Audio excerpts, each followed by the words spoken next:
Hi. All right. So, can you take off the strong black woman cape, the superhero cape?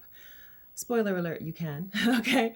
I talked to three black women who did exactly that, who went from being the burden bearer in relationships and at work to being the person who instead takes all of that time, that energy, that focus, and turned it in on themselves. Who could you be if you no longer had to be drained physically, energetically, emotionally, spiritually, by being the strong black woman to other people out in the world, right? Who could you be if you got to turn all of that in to yourself, turn that in on yourself? I got the chance to talk with Kim about her changing friend relationships. I talked with Dasha, the saint, about her reevaluation of her role within the church. And I talked with AZ, who went from military woman to professional wrestler to 20 something retiree. Each one of these women had a different type of burden that they had to remove from their lives. Each one of these women turned their energy, their focus in on themselves, and each one of them is thriving in her own way. The thing that they have in common, spoiler alert, is that they all learned to set boundaries. Okay, but I'm getting ahead of myself first. Hi, let me introduce myself. My name is Stephanie Perry.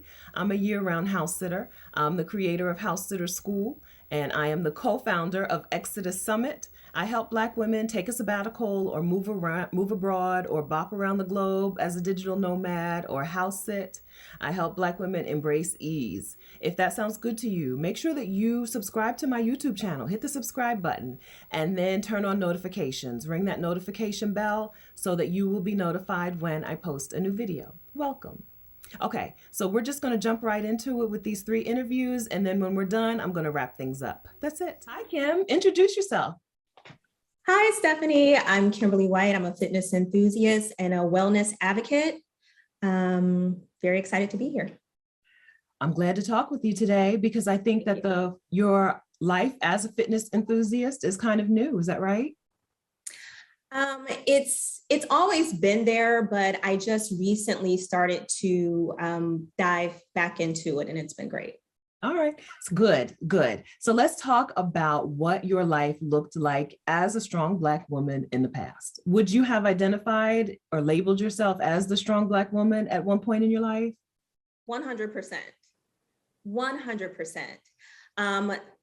The strong Black woman cape that I had on for years was very natural. It was passed down to me. So the way that it looked was me being the strong person in a room of people who probably couldn't contain their emotions. For instance, within friend groups, I would be the friend who could I could take the punches. I could take people laying down all of their problems on me, talking to me about things for hours and hours and hours that were literally draining me, but I was still kind of stoic in that sense where I'm going to hold this, I'm going to hold you down, right? It also reflected in a sense of me holding in things. So I suppressed my emotions a lot. I did not really ask people for help when I needed it. And what that did, it kind of internalized over time a little bit of self-resentment. But it also, I started to resent other people too, because I thought they should know that I need them to treat me better. Yeah. Right. But the fact is that they didn't, because I wasn't treating myself that way. So they were just reflecting what I was doing to myself anyway. Mm-hmm.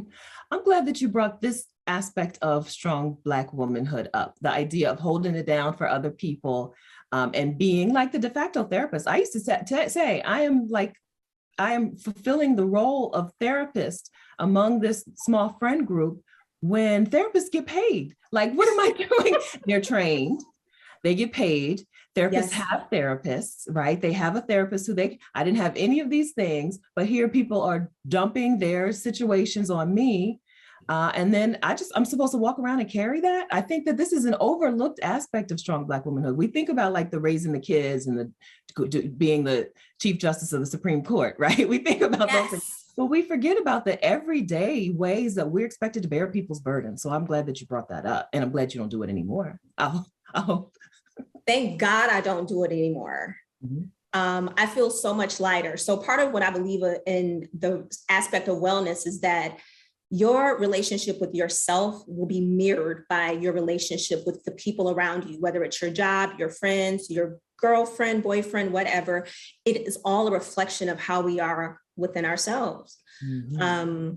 So do you overlook when your body's telling you, I'm too full? Do you overlook that and you keep stuffing it? Or even with my hair, I remember I would try to, like yank it to get it to where it needs to be. It's just this whole really trying to fit, really just suppressing yourself, your own needs, not listening to the fact that, girl, your conversation is draining me. Either we're going to do something about it or we're not. But we rarely listen to ourselves. We're quick to lend an ear. We're quick to lend a hand, our time, our dollars to other people, but we rarely put it back into ourselves. And in 2020, I just had enough. I was done. Well, tell us about that. So what was 2020 was a time when a lot of us were going through a some period of reflection and evaluation. So what was going on for you in 2020? 2020, of course, this is, we're in the height of everything happening. The pandemic, we had the, national crisis that was happening within our community. And it weighed so heavily on me, Stephanie. I never had this happen where I couldn't get out of bed. It was physically hard to move out of bed. And I think a lot of that came from suppression. Yeah. Going into work the next day after seeing these atrocities happening and having to pretend like they didn't affect me. Yeah. Constantly showing up in spaces where you're either the minority or the double minority, and you just have to kind of even suppress your real expression. It was too much for me. So I hit a dead end. And I began seeing a therapist because I couldn't expect my friends to handle the weight. Yeah. I expected to see, I went and started seeing a therapist. It helped me quite a bit. And then I realized that it was a little bit more that I needed to do, because as a result of me suppressing my feelings, I was medicating with alcohol. I was medicating with sweets. Mm-hmm. And my body just couldn't get it together. Mm-hmm. That's right. I had a job once where it was, I had a job where we would go out to happy hour Wednesday through, if we worked on Saturday, Wednesday through Saturday. And it was common, it was normal. It was a kind of a stressful job where we had to, where we talked to customers all day on the phone. And it was perfectly normal and perfectly acceptable that the way that we would wind down after work was to go get hammered drunk. So that we could go home, go to sleep, and get back and do that over again. These are cycles that we get caught up into, and we don't really recognize them on our own. Did you recognize that you were doing these things, self-medicating, or was this something that your therapist shine the light on? No, I'm pretty introspective. So I knew that, hey, it's getting out of hand. There were people that were in my friend group too, because we're all in the panini. So everyone was kind of overindulging in some things just to withstand what we were facing. That's right. But on a soul level, I knew that this was an opportunity for me to look within myself. Mm-hmm. Why is this whole situation allowed to happen? I just really felt in my heart that this is a time for me to kind of get rid of the distractions and do some work with Kim. Mm-hmm. Okay, so what was the work with Kim? What did you do? All right, so besides therapy, which was great, I was going through it, and I was actually in a relationship at the time. I did not know if I wanted to be in that relationship anymore. We were just growing apart. But I also wasn't clear. I just wasn't clear. I just had too much going on, too much going in me, too much consumption of whatever. So I made a resolve December 2020 that I was going to get into the best shape of my life. And I enrolled in a fitness competition. Completely, it doesn't even sound like something that you should do to get clarity, but I just wanted to do it. And so it was 16 weeks of boot camp, basically. Yeah. But what it ultimately ended up being, and I kind of knew this going into it, it was a detox. It was a detox of my mind. It was a detox of my body. I had to, when you're so engrossed in that, you kind of start to get around different people.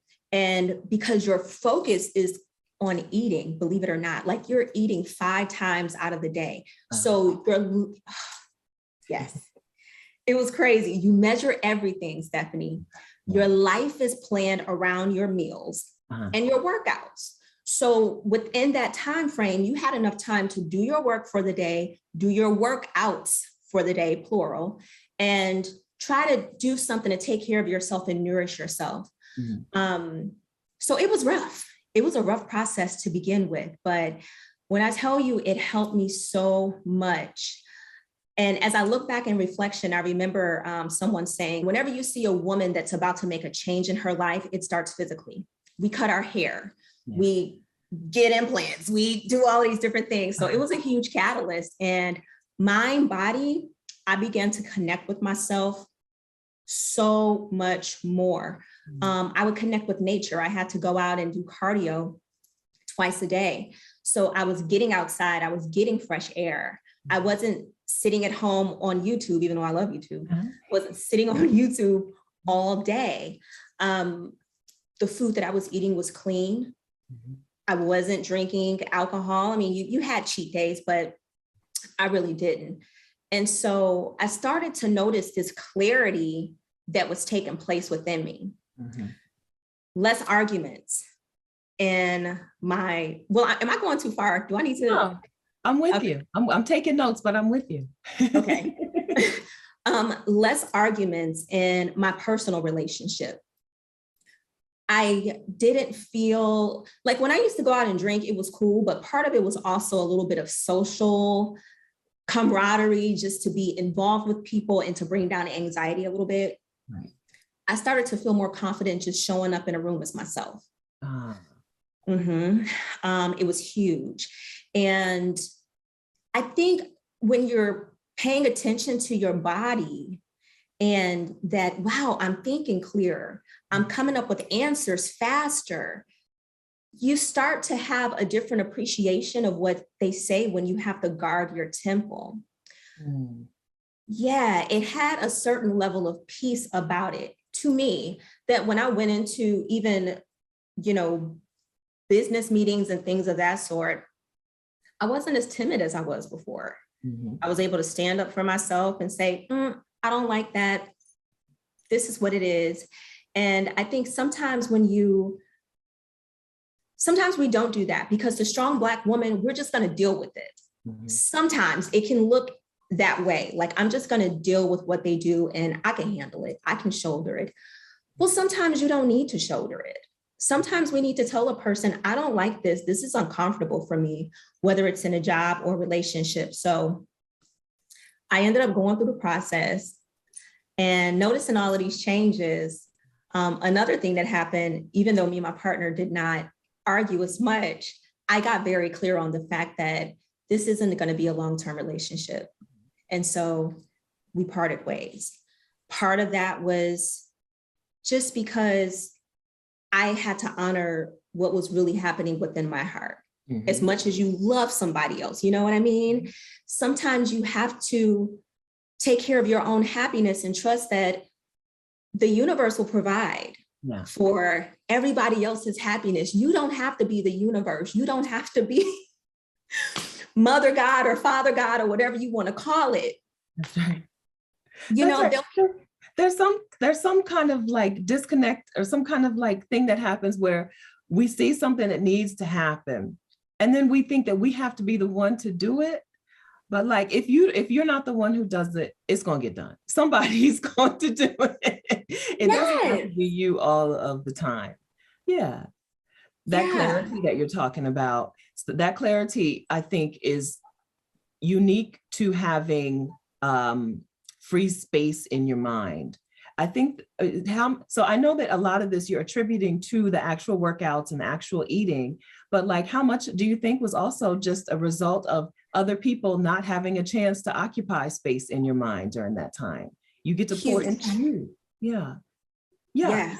we don't have a lot of time as adults, as Black women, to just think about what are we into, right? And to pour into ourselves to find something and like really dig deep and double down on it, right? I'm going to set a Yeah. goal that is only for me, that other people are not going to benefit from, and I'm going to work on this thing and see where it can take me. So where has it taken you? Where has this new commitment to wellness, to fitness, where has it taken you compared to where do you think you would be if you had stayed on the original path? Mm-hmm. It's taken me to, I'm in a completely different mindset in terms of profession. I don't show up trying to be Superwoman for anybody anymore. I realized that it is okay to be selfish, which to me, it's not selfish. It's called self-prioritization. Mm-hmm. It's me putting my needs as a something that's important, just as important as anyone else's. Completely different from where I would have been if I didn't take this journey. And let me just say, Stephanie, that the journey wasn't just working out and eating. I was also journaling in that time. And I went into my program with the intention of getting clear and just becoming better overall, right? So yeah, like I think I definitely would have still been in some terrible friendships. And I wouldn't say terrible as far as with terrible people, Right. but holding myself back, even though I was growing just to make someone else comfortable. Okay. Does that make sense? Yes, absolutely. Yeah. My boundaries, I was taking a lot. I was just letting people throw different projects at me, letting people throw, different needs at me. I've put up hard stops on people since then. So my life is a lot more peaceful, to say the least. More peaceful for you. This means when you get more peace in your life, right? That means someone else is now having to do some things probably for themselves that they didn't have to do before. Did you see pushback from these friends and family and people at work regarding you no longer doing the things that you used to do? Like, you used to do this. Why aren't you doing this now? Good question. As far as work goes, I did not. In fact, once I started to relax a little and embrace more ease, I began to attract offers, business deals, connections. It's so different. Like, I know that when I was working at a high level that I was putting this stuff out into the atmosphere, but I guess I'm in a space where I'm allowing myself to receive. Ah, Yeah. I like that. I like that. You're at least the second person. So I don't know which order I'm going to air these. So I don't know. But you're at least the second person who has said, once I made this intention, right? Once I set out into the world, this is how I'm going to operate, that things moved in that direction to help you operate in that way. I think even I assume when I'm going to talk about women taking off the cape, I think I'm going to hear about the struggles of taking off the cape. But I think I'm hearing that once you say, I'm going to move in this direction, you're very clear about your intentions. The things in the world conspire to work out in your favor. They did all of that, all of that. It was very, very eye-opening, and also kind of a reminder that, honey, you are supported. Yeah. You are taken care of. I am a spiritual person, and I believe that there are entities that believe in me, that are believing in all of us and just waiting for us to relax. Yes. I love it. I'm so glad. Okay, good. I really came into these interviews with an expectation, and you guys are blowing me away. So I'm really excited for what other women are going to hear when they listen to these, because right now someone is on the verge of making the decision, right? Yeah. Am I going to continue my superhero, superwoman, strong Black woman life, or am I going to embrace ease? And I hope that she's hearing, hello, you, I hope that you're hearing that you can embrace ease and things will move to help you do that. You don't have to be afraid of this being an impending battle or struggle. The whole point is getting rid of the struggle. Amen. Wonderful. Okay. So Kim, tell people where they should go to follow you on your fitness journey, on whatever else you're working on. Yes, well, I am actually working on a program to integrate what I learned in my fitness journey and my wellness routine to share it with other people. Not necessarily those that are looking to go on the stage per se, because that's intense, but for someone that just wants to get better in their everyday life, get in good shape for the summer, but also have the mentality to match it. So you can find me on I am Kim White on Instagram. I'm on TikTok. And I also have a podcast, which you'll find the link to. It's called Walking in Heels. And that is on Anchor, Spotify, and iTunes. I am not a big social media person, y'all, so bear with me. This is all part of my process. And believe it or not, Stephanie, I feel like this whole thing is just a part of me embracing ease because we just started to work on this program. And I really thank you for giving me the opportunity to share my experience with the Vicarians. You're very welcome. So I don't know if you know this, but I take credit for all wins from everyone who ever says thank you. So from here on in, all of your wins will also be my wins. So congratulations to us. Okay. Okay, you got it. We win together. We win together. That's how I get to do less and celebrate more. Yes. I love it. Okay, good. Do you think there's anything that we didn't talk about that you wanted to hit on today? Oh, you asked me about the pushback. Yeah. So I didn't say that, but I wanted to say that in terms of pushback, I did one of my friendships, it hurt. We broke apart because when I put up a boundary, it was not well received. And everybody's not going to receive your boundaries well. And even though it hurt me that, okay, me and this person won't be in one another's lives anymore, and I still love them, that's okay. I have so much peace about it because I know what I'm worth and I know what I deserve. More importantly, I know what I don't deserve. And so getting in touch with yourself and taking off the cape from helping someone else and helping yourself is such a huge thing because no one's going to do it for us. No. We have to do it for ourselves. No one is going to say, oh, you're carrying too much. Can I take some of that from you? It's absolutely not going to happen. You're right. You have to be the one who initiates that. So I do know that the friend breakups are difficult and it's something that people don't talk about enough. There are a couple of videos. I'm probably going to link to some in the description. It's something that we don't get enough chance to talk about how difficult it is, but sometimes just necessary. Absolutely. Yeah. Necessary. It doesn't mean that the entire friendship was useless. It just means that period of our lives is over and we're both moving on to new chapters, new journeys. I've been through friend breakups before too, and there's never a chance to talk about it out in the world. So I just thank you for bringing that up. Thank you for bringing that up. Yeah, absolutely. Thanks for holding a space for it. And, our friend relationships are just as important as intimate relationships, sometimes a little more emotionally intimate than our romantic relationships. So that's right, especially among women. That's exactly right. Your girlfriends know you better than anybody else. And so when you leave, when that person is no longer in your life, it can be really devastating, really traumatic for a time. Yes. But the key, as you've told us, the key is to know why, right? Why is this necessary for me to move forward in peace and move forward as a whole person? Maybe at some point that person will rejoin you on the path, and maybe it's just goodbye. Yeah. Okay.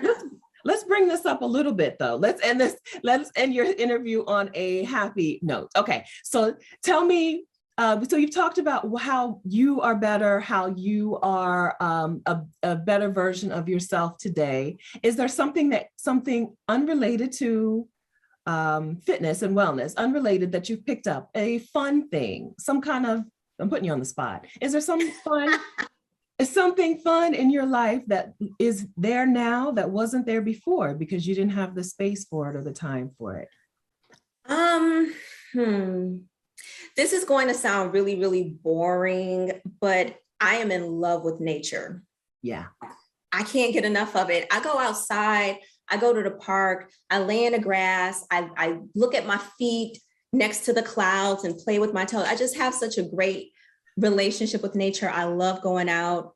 And I'm actually taking my first trip to Costa Rica in Oh, August. good.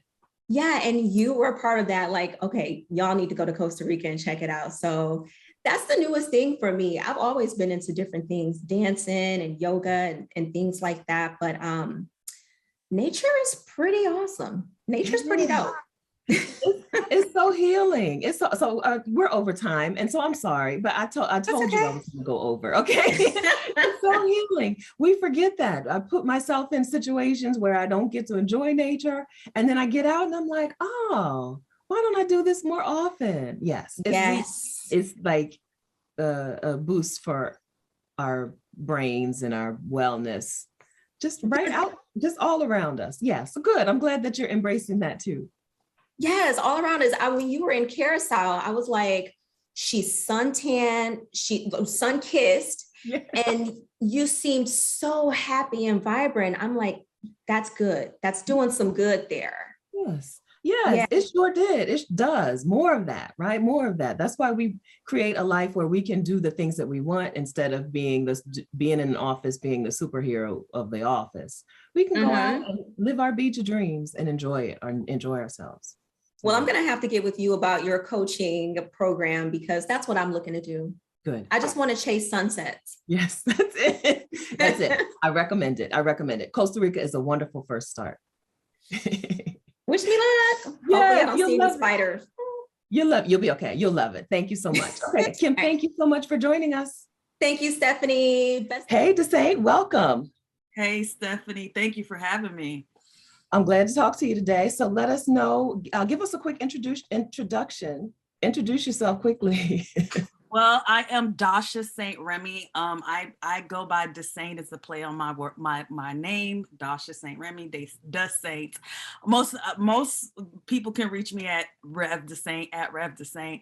But I'm from Miami, Florida, born and raised. I've traveled a lot throughout my childhood, and I've always been kind of what I call a bit of a nomad. And my last location, currently I'm in Miami, but my last location was in Philadelphia, where I've lived for 7 years, the past 7 years. And yeah, I'm currently on what I call a playcation for the next 9 months. I love it. I love it. I'm so glad. So can you tell us, first of all, I don't think I knew that you lived in Philadelphia. I'm a Delawarean, so hello, neighbor. I know. I saw when you post you needed a ride. I was like, oh, I should go pick her up and drop her to Delaware. Next time I'll just, well, you can't, next time, no, because you're gone now.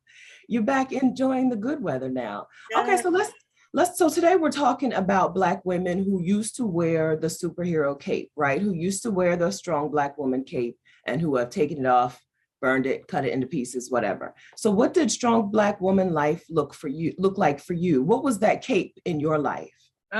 So the cape in my life, it was like really fulfilling the things that I was supposed to do. And I did everything I was supposed to do. I graduated from high school. I got my undergrad. I got 2 masters.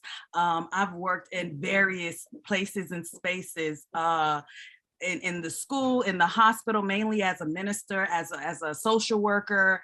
I've been academically successful. I've been career-wise successful. But to my core, it is not who I was and what I wanted to do as a child. I've always wanted to be an artist. My love for poetry, my love for music. I have so much work, even throughout all of my academic careers, that I've always been this creative.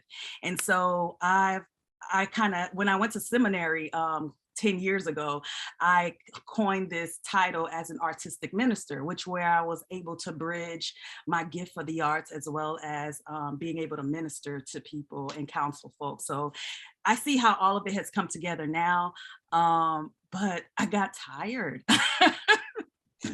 I got tired doing a lot of things for a lot of people. And so hence me venturing on this 9-month placation. So you said you did all of the things, right? The 2 masters, all of the things.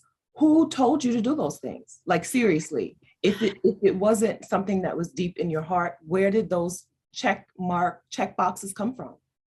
Yeah, society, culture, my family, it was the expectation, after high school, you go to college or you go to military, like, or trade school. Um, those were the things that were expected of me. And back then, honestly, as like the idea of an entrepreneur or like self-made business content creator, those platforms weren't there back in 2000 like it is now. And so as I saw myself trying to move and sketch myself out of those particular spaces and places, I think that's where I kind of got the pushback, because ministry for me did not look like everybody else. I wasn't going to be, even though that I've done that, I've pastored, I wasn't going to be in someone's pulpit, in someone's church, preaching. I was just going to be doing something different, something creative to really touch the masses, or the community that I was called to. And I got a lot of pushback, not only because I wasn't a traditional minister or social worker. I'm not traditional in no sense, but also because I'm a queer Black Caribbean woman of color. And so I find that in the various spaces, there were a lot of people loving this aspect of me, but telling me to take away the other.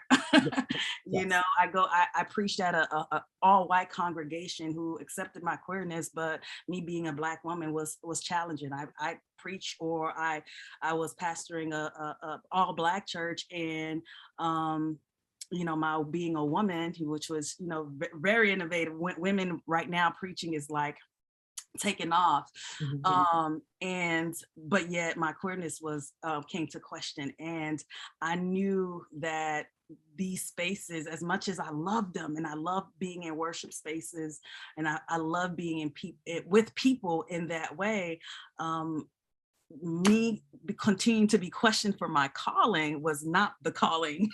Yeah. So I started seeing me deterring away from that calling. And so I had to put a complete stop to it and really define what ministry, what life, what life for me looked like moving forward, regardless, whether I was working for someone or for myself. A lot of women do know the pressure of having people take one piece of you, one part of who you are, and making that all of who you are. And sometimes we do it to ourselves too. I am this thing, and this is now the focus of my entire life. And you said you got tired. Was part of this being tired?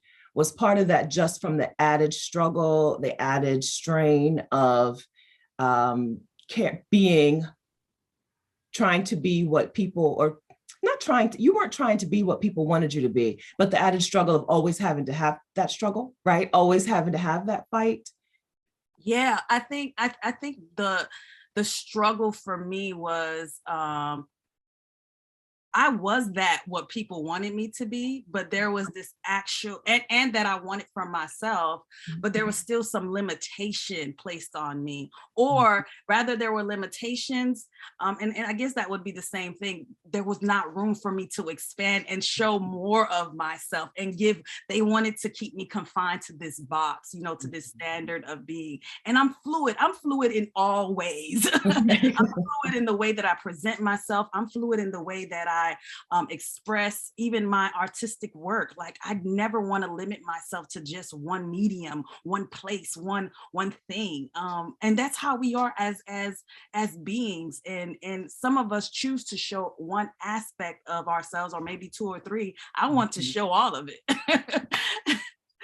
Okay, so let's talk about what it looked like when you were tired. Let's talk about what it looked like when the cape was weighing you down, because being in the ministry in itself is draining, exhausting work. So what did tired look like in your life? Oh,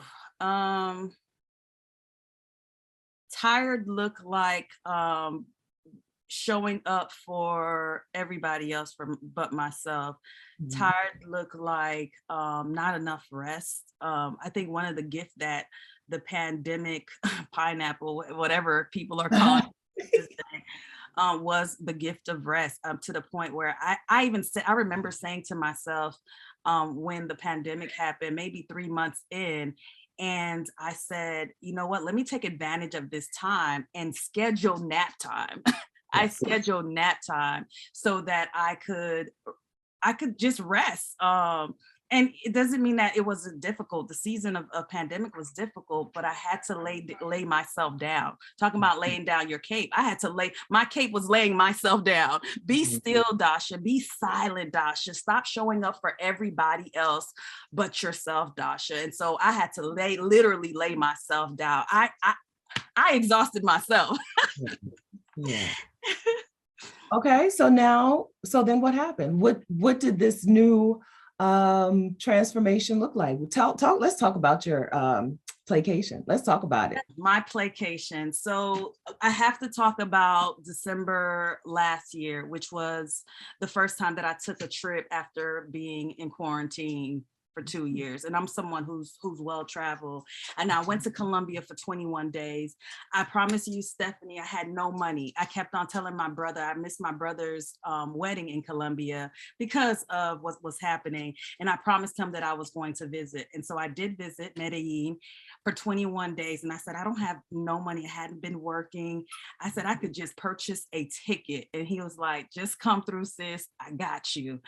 And that was the best gift someone could give me. I purchased my ticket, packed my bag for 21 days, and the places that I stayed, the things that I saw, it was like, this is the life of ease I'm talking about. I'm supposed to be living this life. And I saw so many foreigners in Medellin who were telling me, I mean, everywhere I went, people were like, oh, I've been living here for 3 months. I work here. And, you know, I go to these places where people gather in coffee shops and I see folks working. I said, this is the life I'm supposed to have. Right? So I remember there was like a full moon probably 2 or 3 nights before I left Medellin. And I'm a full moon baby. I believe in the cycles of the moon, releasing and taking on. And so I do my own ritual practices. And I remember vowing to myself that I shall live a life of ease, and I believe in the concept of abundance, but abundance for me is not like this monetary thing. It's about being able to fly to Medellin with just my ticket. And my brother puts me up in these nice resorts, like places I'm like, I could have never imagined being in, and enjoying myself and still working, right? Still striving. So it was in that moment that I decided, Dasha, you need 2 remote jobs. You need to make the bare minimum, to support yourself in this life that you want and let go of some things. And so, yeah, I rented my home. And when I decided this, I want to say, talking about if for those who believe in miracles and things manifesting and falling into place, I didn't even have to reach out to anybody. Every single I have 2 remote jobs currently, and every single one was something that fell in my lap. Someone just basically texted me and was like, I think you would be great for this. And I applied and I got it. So the person who's renting out my space now is a good dear friend of mine who's always taking care of my home when I was away. And they were like, would you ever rent out your space as is? And I said, yeah.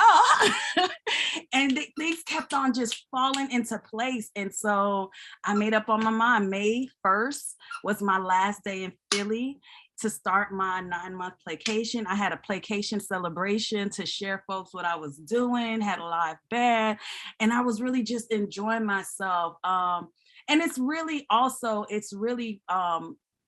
from my desire to heal the inner child. I've done a lot of inner child work. Okay. One of the things that I believe, I had a great childhood, but I believe I deprived myself is really to play, hence the play on word placation. Like these 9 months is about play, is about party, it's about pleasure. And I've been doing, and listen, I'm 9 days in, the things that I have done in 9 days. Can you share a little bit? Can you tell us what you're okay with YouTube knowing? It's just us. I'll share this. So we just celebrated Mother's Day. My mother's birthday was on the 7th. And so just celebrating my mother's 66th birthday, being able to be with her, my sisters and my nephew, and really celebrating her. Yesterday we went to the Formula One Grand Prix racing here in Miami Gardens. We got free tickets. I mean, it was beautiful. It was luxurious. That's what I'm talking about, abundance. I mean, tickets are like grands, you know, can't afford them. But, you know, my sister, we got the hookup, and just to be able to experience that in abundance. And so, yeah, I've, you know, just the parties that are lined up, the places that are already lined up for me to go.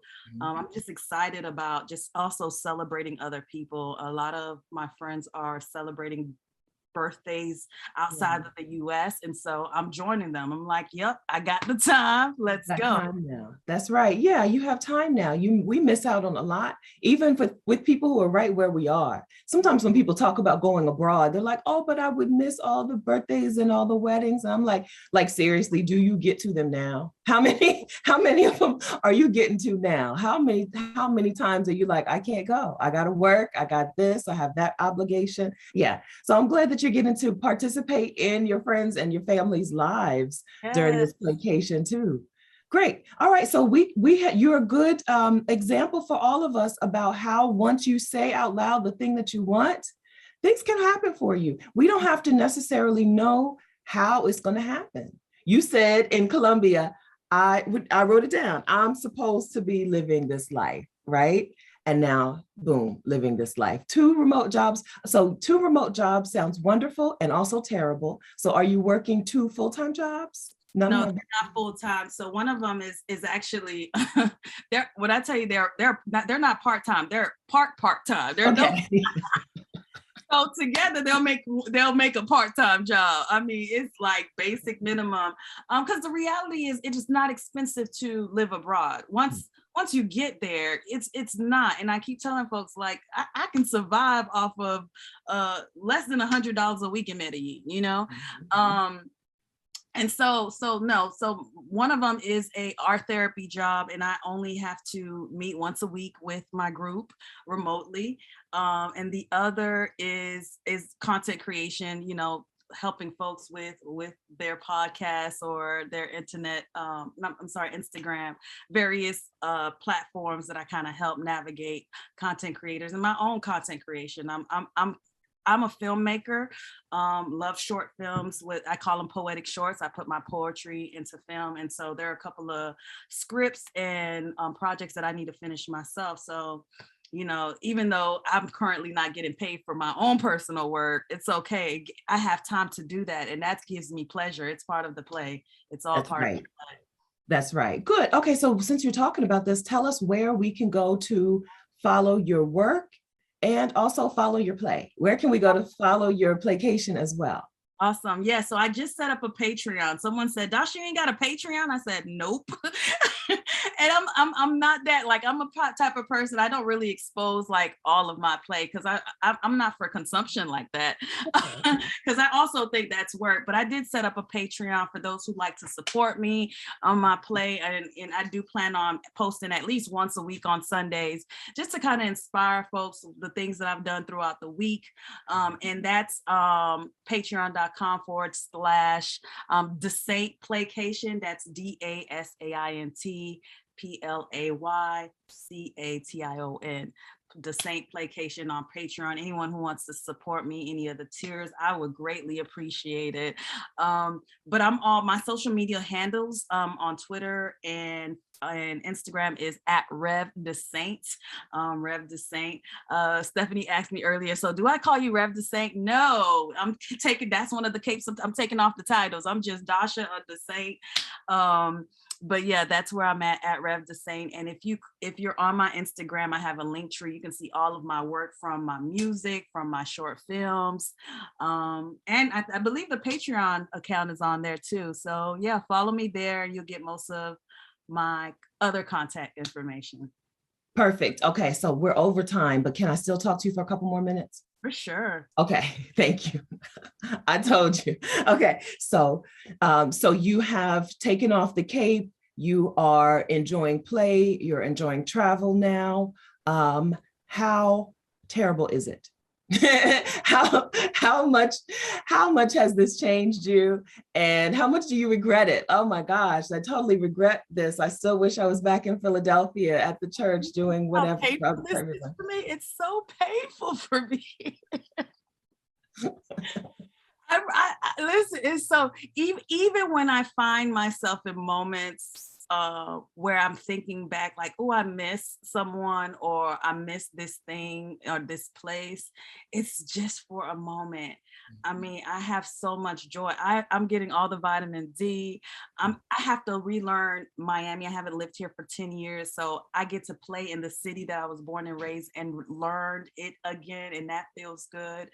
I get to play with my family and friends who I haven't seen and been with consistently or continuously. Um, it's so beautifully painful that I'm loving each and every moment of it. There's a lot of fear that, I worked so hard for these things, and particularly you, right? I worked so hard to grow in the ministry, and I worked so hard to get these degrees and all of that. And now I'm going to kind of turn my back on them. You said very clearly that what you are doing now is a good amalgamation, or kind of, you didn't use the word amalgamation, but like a good, it's a coming together of all of the different things that you've done in the past. I think sometimes we mistakenly believe that we're just going to have to throw all of that in the trash, and it's all going to have been for nothing. Yeah. It's not that at all. I and I don't want to seem, I don't want to get too preachy, Stephanie, but I have to say this: it all works out for the good if we follow the voice of the genuine.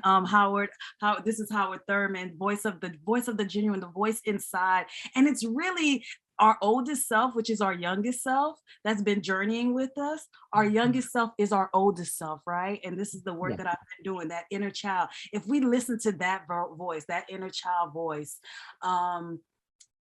they'll tell you exactly who you are, what you want to do, where you want to be, and they'll be the first to help you take off that cape and just go.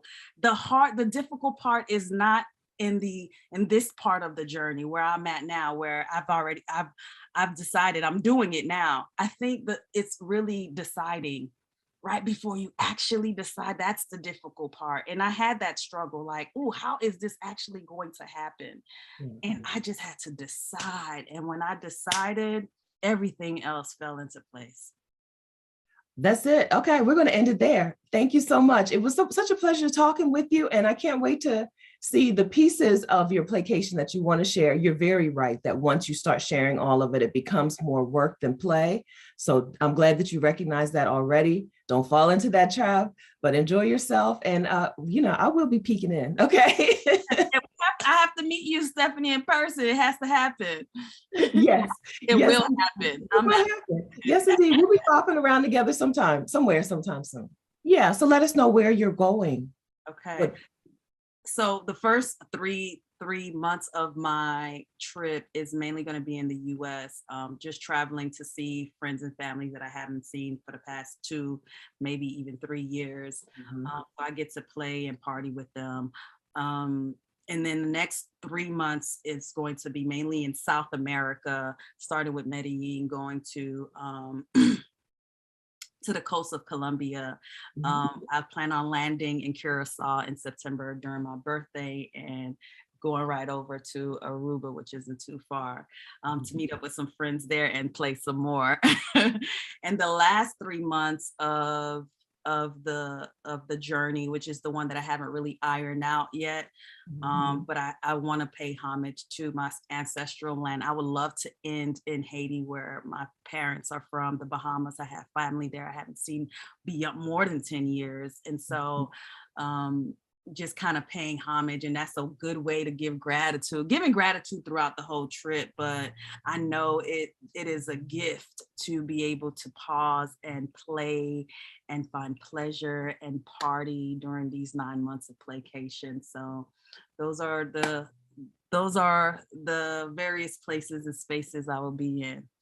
That's wonderful. Okay, enjoy your playcation. Enjoy those play dates. I like that you're setting up play dates, right? Setting up time when you know that you're going to meet up with people. And yeah, that's wonderful. All right. Enjoy it. Welcome, AZ. Hi.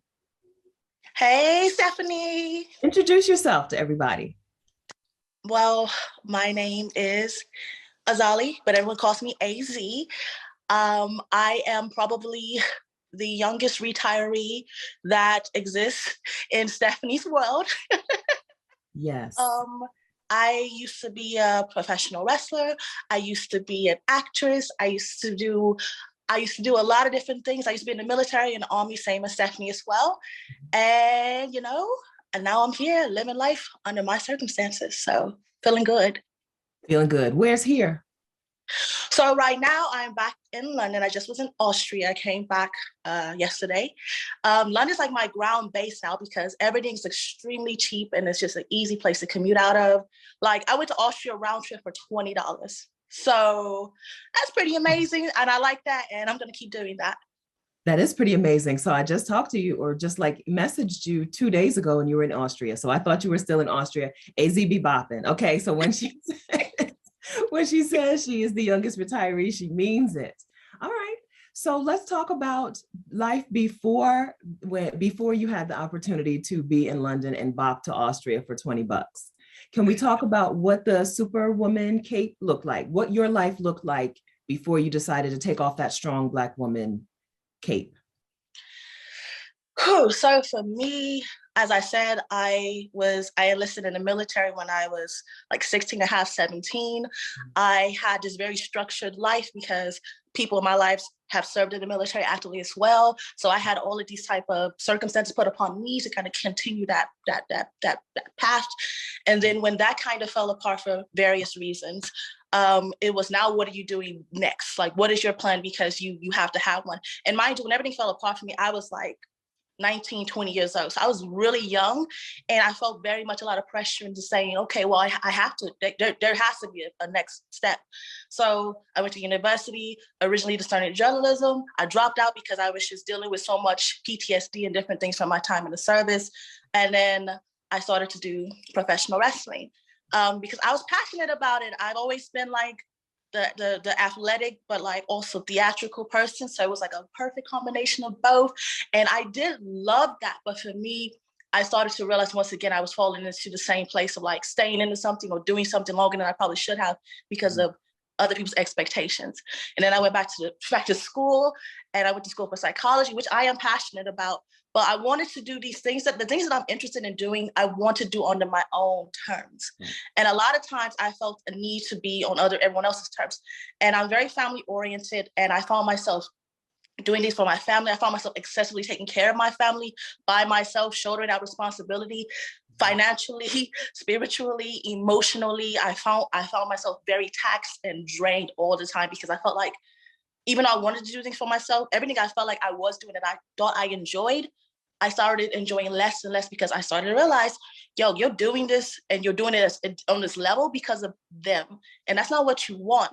And as time goes on, you start to develop a disassociation with your own personality. Like I felt disassociated from my own body because it was like, do this, be structured. We need you only can do a STEM degree. You can only do this, you can only do that. And after a while, I'm like, I'm just not happy.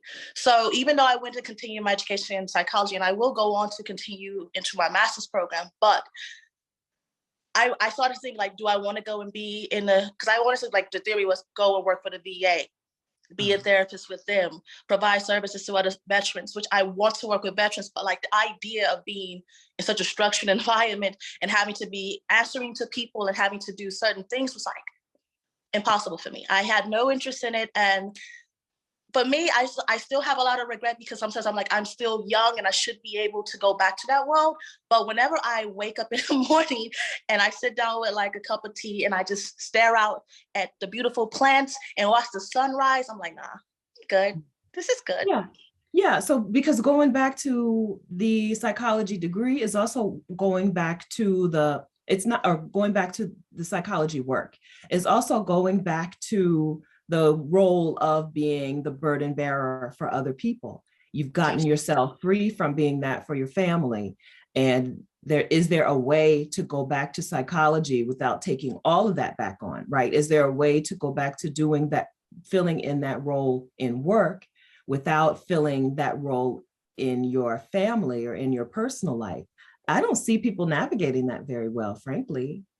And that's the struggle that I come down to. I'm like, how can I make it a situation where I'm still confidently me, myself, and I, but also providing all of this energy to other people? It feels, it's been a conundrum that I've been facing, because even though I'm fascinated with psychology, but to me, I may go into behavioral studies so I don't have to interact with people directly and exude that energy to them. I'm trying to find a way to use my education in a way that's not taxing on me anymore. But I have been drained emotionally by my family, by my friends. I love my friends. Trust me, I do. I love my family. But people, when you're that type of person who's inclined for giving, like you said, when you got your cape on and you're the giver and you're extremely nurturing, people don't even realize they're taking advantage of you. People don't even realize they're leeching off of you and they're absorbing your energy. And I told them, like, look, you don't realize you did this to me, but you've been doing it for like 10 years. And they're like, well, we thought you can handle it. I don't want to handle it, you know? And I think the thing that people have to realize is sometimes, especially as a Black woman, we don't always want to be a hero.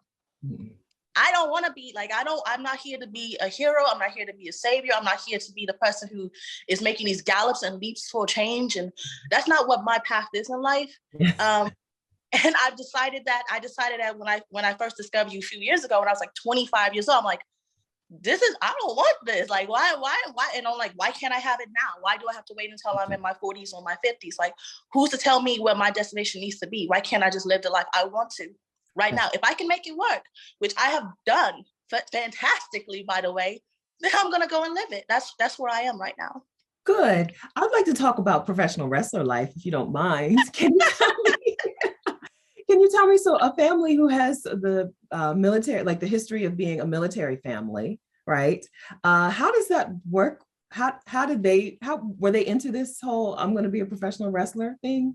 Was that, was that your first? Was that like your first foray into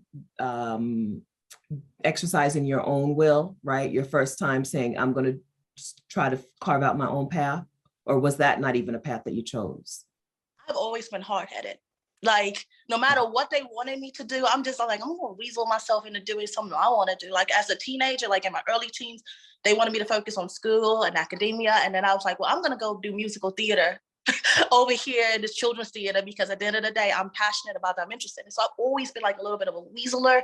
But like the first time I really put my foot down was with the professional wrestling. They were like, first of all, it's extremely difficult to reach a certain point. Second of all, you can get hurt, which is true. I got hurt a lot of times. But for me, I am a bit of an adrenaline junkie. So just being able to push myself physically or mentally or spiritually is just something that like feeds my soul.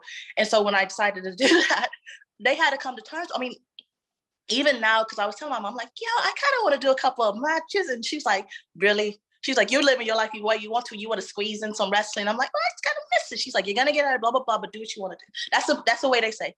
Do it. The hands are up at this point. they don't push with me no more, because they know if they push with me, it's just going to make me want to push away more. And I'm like, I'm not in a place where like, I'm going to accommodate your feelings. So that's where we are right now. Where did you wrestle? Because you grew up in the US and in the UK, right? Yes. Where did you wrestle? So I started training when I was really seriously training. I was about 23, and I started training down in Atlanta, Georgia. I spent a lot of my adult life in Atlanta. And then from there, with wrestling, when on like the independent level, you are basically your own contractor. So you're like, someone's over in New York, like, can we bring you over here? Someone's in Cali, can we bring you over here? Someone's in Canada, someone's in Japan. So I got an opportunity through wrestling to do quite a bit of just traveling, especially like just within the United States. I hit most of the countries because of wrestling. I've been to, or cities, states. I've been to, I would say, about 41 of the states across the United States just because of the fact that like, yo, come wrestle in Albuquerque, New Mexico, come wrestle here. So wrestling was very seductive for me because like I was like secretly I'm in love with traveling, but I didn't realize it till at that moment. But like when I was going from state to state, I'm like, hey, can we stop? Because you know a lot of times you ride with each other, or if you're not flying in, you'll ride with other wrestlers. I'm like, hey, can we stop and visit this museum? They're like, girl, we need to get back home. This is the 11-hour drive. I'm like, man, so it started to make me more curious. I'm like, I want to go back to that state because they really had this cool like Native American museum that I would love to like. So it really started to start that zest in me. And then when I got to travel abroad a couple times for rest, I was like, this is amazing, and this is the life I want. And it wasn't about the wrestling; it was the adventuring, it was the new places, it was the culture, it was the people, it was the different energy, the state of peace you're in other places. Like there were so many other reasons that like wrestling really led me to like, yo, you want to travel, like you want to be around everyone but Americans for the most part. So Yeah, I think to me, wrestling, being a professional wrestler is probably as close as you're going to get to being a superhero, right? You get a persona, you get a costume, you get to, you get to do things. So was there like a on top of the travel, was there a part of wrestling that contributed to this strong Black woman narrative that you wanted to get rid of, or am I totally over thinking no, this? it definitely played a part because like you said, you become like a superhero, and sometimes you have like these little kids who are like looking at you with these big admiring eyes and thinking you are like just the most boss person ever. And I'm like, dang, that's a lot of pressure. Like, like you start to feel like, yo, if I don't fulfill this need, especially for children, because how do you explain it to children? If I don't fulfill this, like this heroic kind of mentality for them, what am I? Like, am I a failure? Am I this? Am I that? So it created a lot of questionable doubts. And the thing about wrestling that was extremely taxing on me, it's just the world requires so much, especially as a Black woman in wrestling, because we have a much harder time at wrestling. Because a lot of times within these organizations, they want you to come in there and put over or make this someone who is less talented than you are, or whatever the case may be, the smaller little, more inclined to white society plus, and they want you to make them look good. So a lot of times you get frustrated because it's like, if I'm doing this thing that I thought I was passionate about, but like the behind the door mechanisms makes you feel extremely uncomfortable because they only want to give you so much. Or they want to only use you so much, or they only want to see you do so much. It's getting better, and I'm happy for the new people coming into the business. I'm like, it's gotten a lot better from when I first started, but like there's still a fight, a teeth and a pull, and I'm like, why am I fighting so much? I mean, I have to fight in my career, I have to fight in my personal life, I have to fight with my own Black community life, right? Our own community issues, and now I have to fight in this thing that was supposed to be fun. Yeah, and I was just like, I don't want to do this anymore if I'm not having fun. That is why the strong Black woman is so strong, because she's pulling everybody up, right? She's got to pull up everybody, support everybody. Yeah. Okay. So when is our opportunity? Smile on your face. Yeah. With a smile on your face. So when is your opportunity to not have to be that? So let's talk about it. So how did you decide on this new life? How did you decide on this life where you travel to places and chill out for as long as you feel like it? I mean, like, I think that was always a part of me. Like I said, I was always like, had a nomadic spirit. Like I just always have had a nomadic spirit. I'll get up and go. But I can't lie, when I was during COVID, and then I bumped into your channel, and then you would tell these grandiose stories. And I think my favorite stories that she would tell were the ones that were like the struggle ones. So other people would be like, what is she even bothering with that crap?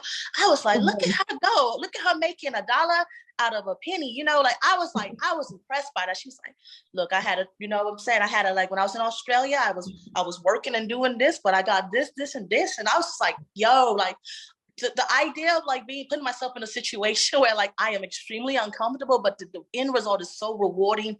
I was like, I want that.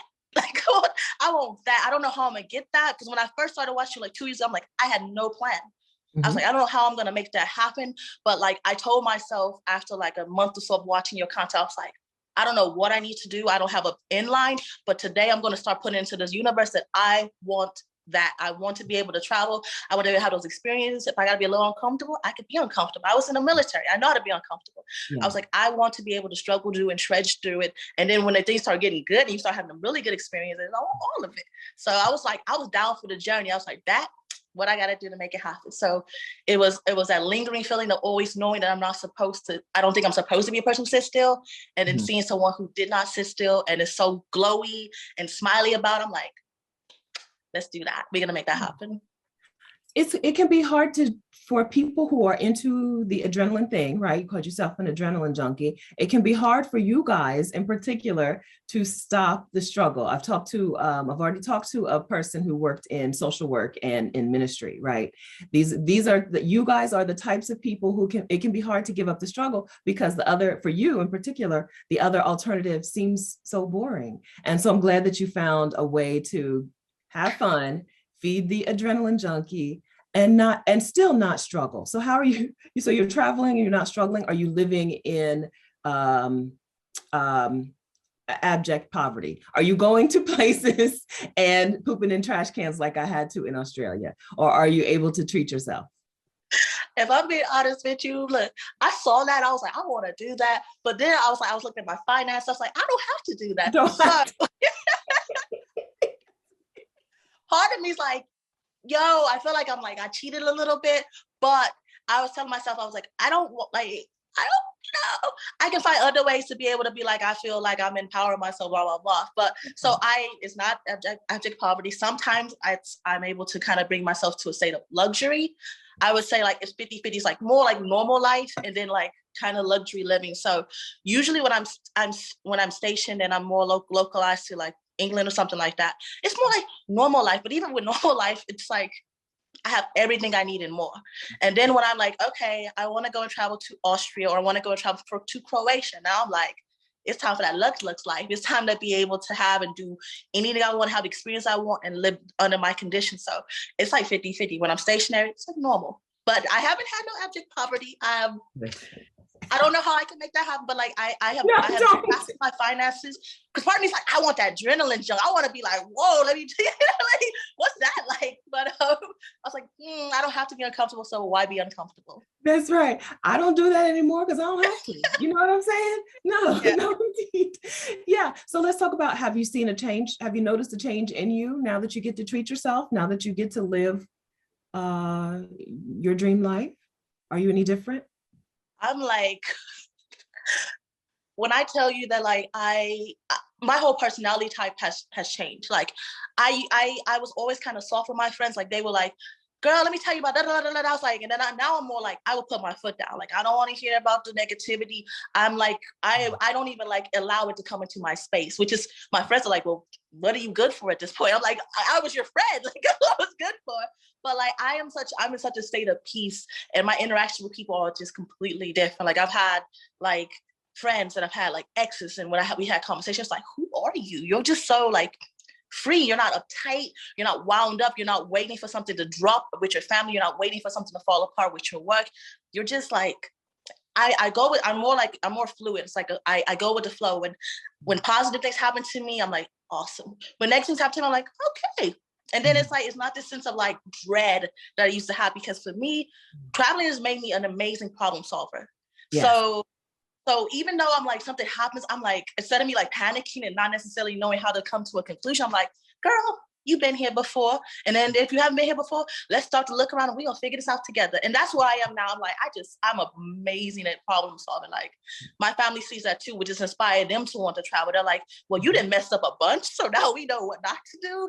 But like, and I'm like, if you need any help, let me help you. I will help you. I give directions. Like, I'm a problem solver. I'm like, you can come to me about travel.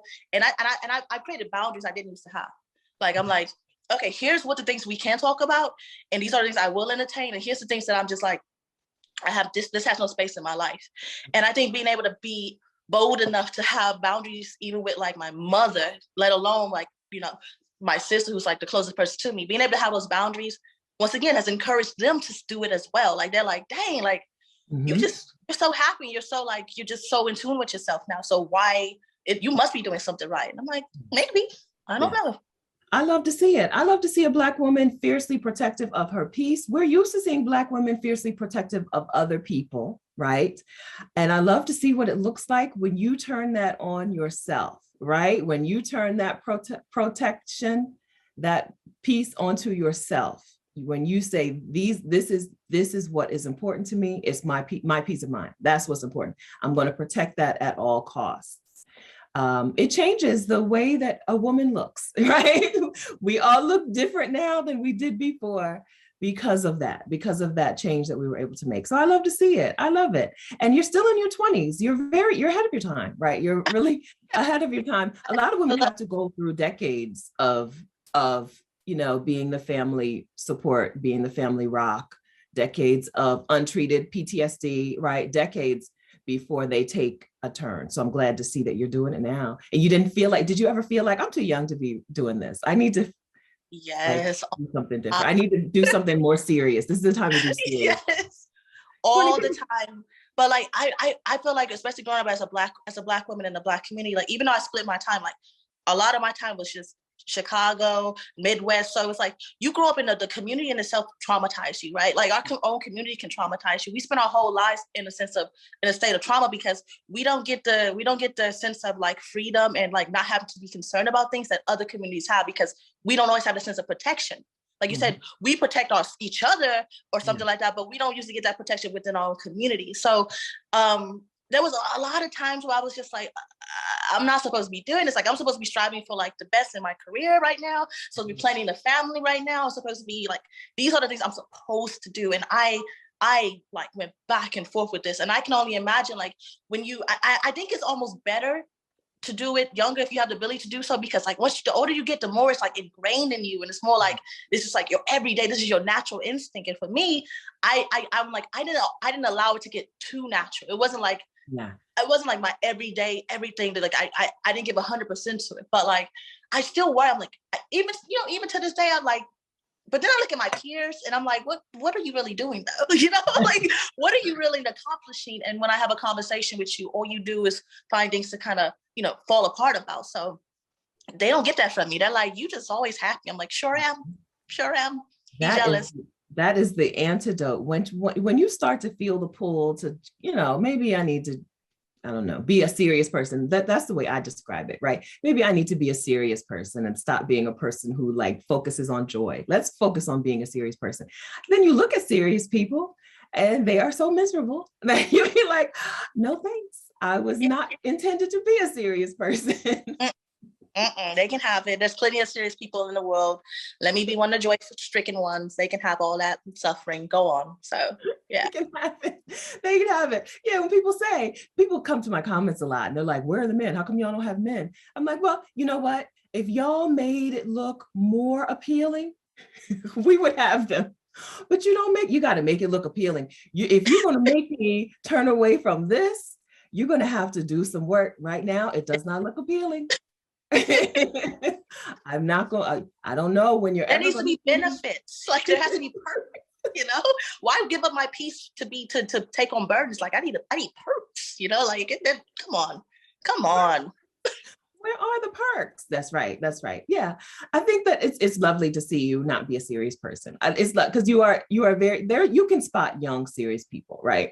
And you were. I think that you were, and it's lovely to see you not. Right. And be perfectly fine with it and enjoy it and spread that out around the world. Okay. So tell us, where can people follow your bopping from? When you said London was cheap, I was like, girl, it's not. But I see what you mean. London is a cheap place to travel from. You can go throughout Europe. You can even get to some places in Africa pretty inexpensively. Morocco, right? So you can get places inexpensively from London. So I see what you mean by London is cheap, but I do need to clear up to y'all. London is not a cheap place. I have been to the grocery store in London and been like, maybe I'll just starve. Like, need some imagination. Okay, but it is a cheap place to travel from. If you want to fly around Europe, London is the place to be. Okay, so tell people where we can follow you on this awesome adrenaline excursion peace parade. So I had taken a bit of a break with my YouTube channel because I wanted to do some reformatting, but what is the name of my channel? So if you want to follow me on my Instagram, it is Girly Ghoul. So that's GURLYGHOUL. If you want to find me on Facebook, it is my name, which is Azali, AYZ or ZALI, Austin, like the city. And I believe my YouTube channel is Off Code Deity. Off Yes. Code Deity is my YouTube channel where I will be getting back to my misadventures, and I do a little bit of my traveling. I'm going to be highlighting more so like the more macabre, creepy little destinations. That was like why I initially created my profile. But like, and you can also just follow me trying to do different variants of things. Like my channel is basically going to be like a full encompassing of my journey and growing and developing both spiritually and just sharing it with everybody, because I feel like we as women, we as Black women, because I am a Black woman, I love being a Black woman. We need to take control of our narrative. Yeah. And we don't need to fall into these groups and these smaller, like, that don't allow that to happen to you. So we are our own people, and live your life the way that you see fit. Okay, because theoretically you only have one life, and I don't want to spend my one life being miserable. That's right. So that's exactly right. Okay, so I'm linking to all of AZ's links on all of her platforms in the description of this video. Check her out. Okay, thanks, AZ. Do you feel like we covered it? Is there anything that you think that we did not cover or that you wanted to talk about in terms of burning the cape and moving towards capeless life, towards life as not a superhero, as a woman? Yeah. as a singular person, as a blip on this in this world, just all I would have to say is just know that if you take off your cape, everything, the world is not going to tip over and fall apart. There are more than enough people fighting for these different causes. If your choice is to not fight anymore, if your choice is to be happy and choosing peace of mind, absolutely take it. No one's gonna get really offended. It's just words at the end of the day. But like your personal space and your personal time, you can't get that back. That's right. Wonderful. Okay, wonderful way to end it. The world is not going to tip over. Okay. Thank you so much, AZ. Thank you. Love you, Stephanie. Big sis. Love you. All right. So as you can see, I took notes during these interviews, and I see a common thread that ran through them. Each one of these women, once she decided that I'm actually going to focus on ease now. I'm no longer going to be the strong Black woman, and I'm going to focus on ease for my life. Forces conspired to help her achieve that, right? To help move her in that direction. I love to see it. I hope you get a chance to see that in your own life. I hope that you get to see that, yes, like this life can be about ease, and it doesn't have to be a struggle to get to ease, right? I appreciate these awesome ladies for saying yes to this interview and spending some time talking with us and sharing with us and giving to us. Thank you so much, Kim. Kim says that she is now more comfortable showing up in a room as just herself. I think that that's a wonderful example of what happens when you let those burdens down, right? When you get rid of the burden and the pressures to be striving, to be doing for other people, to be constantly giving, you get to be more gracious with yourself, and you get to like know yourself and like yourself and be more willing to present just yourself out in the world and not feel like you have to present this superhero facade. You can follow Kim on Instagram. She is I Am Kim White on Instagram, and her podcast is called Walking in Heels Podcast, and that's h.e.a.l.s. And I've, of course, linked to those in the description. Thank you very much, Dasha, the saint. Dasha said, in Colombia, she said out loud, I'm supposed to be living this life. That is the entryway, right? That is the gateway to a life of ease, acknowledging that this is how it's supposed to be. And not just how it's supposed to be in general for people in general, but how it's supposed to be for me. I don't have to earn or deserve or strive my way to a good life, to ease. So thank you, DeSaint. You can find her on everywhere, all the platforms at Rev DeSaint. And of course, her Patreon is patreon.com/thesaintplacation. And of course, thank you to our good sis AZ, who said it's time for that Lux life. I second that. Okay. You can find AZ on Instagram at The Girly Ghoul, and her YouTube channel, Off Code Deity. Even though she wasn't sure that that's what it's called, that is what it's called. And I've linked to those in the description as well. Okay, now if you enjoyed this video and you're still here, so I know that you did, please take a second and hit that like button, and also hit the share button. And share this video with someone you know who needs to take that cape off and burn it. If listening to Black women talk about how they moved towards what they actually wanted for themselves in their lives, right, made you start thinking about how do you know what it is that you actually want? What do you want to move towards? And what could ease look like for you? I have a couple of videos that I think you'll like. This video is about how Black women are embracing more ease. You can check that out here. And over here, you can check out a video on how to say no, which walks you through the processes of determining what it is that you do want, what's a yes, so that you can automatically decide what's a no. Thanks for watching. See you next time.